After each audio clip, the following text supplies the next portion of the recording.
Hello, എന്തൊക്കെയുണ്ട്? അപ്പോൾ ഞാനിവിടെ ഭയങ്കര തണുപ്പായതുകൊണ്ട് ചൂടുവെള്ളം നിറച്ചിട്ട് അങ്ങ് തുടങ്ങാമെന്ന് വിചാരിച്ചു. നല്ല ചൂടുവെള്ളം നിറച്ച് വെച്ചില്ലെങ്കിൽ പിന്നെ കുടിക്കാൻ ഭയങ്കര പാടാട്ടോ. തണുത്ത വെള്ളമൊന്നും കുടിക്കാൻ പറ്റില്ല. അപ്പോൾ അങ്ങനെ ചൂടുവെള്ളം കുടിച്ച് കറി വെക്കാനുള്ള ഒരുക്കത്തിലാണ്. നമ്മുടെ നാട്ടിൽ ചൊരങ്ങ, ഇവിടെ ലോക്കി എന്ന് പറയും.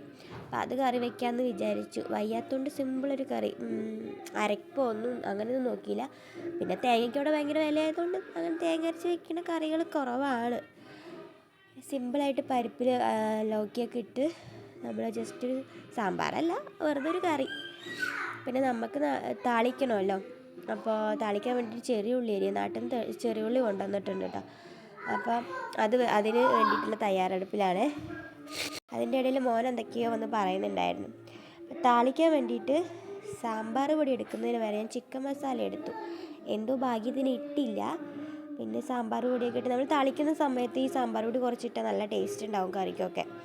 എന്ത് കറിയിലും ഞാൻ സാമ്പാർ പൊടി ഇടലുണ്ട് കേട്ടോ പൊതുവേ. അങ്ങനെ താളിപ്പൊക്കെ കഴിഞ്ഞ് രണ്ടാമത്തെ കറിയൊന്നും ഉണ്ടാക്കാൻ നിന്നില്ല, വയ്യാത്തതുകൊണ്ട്.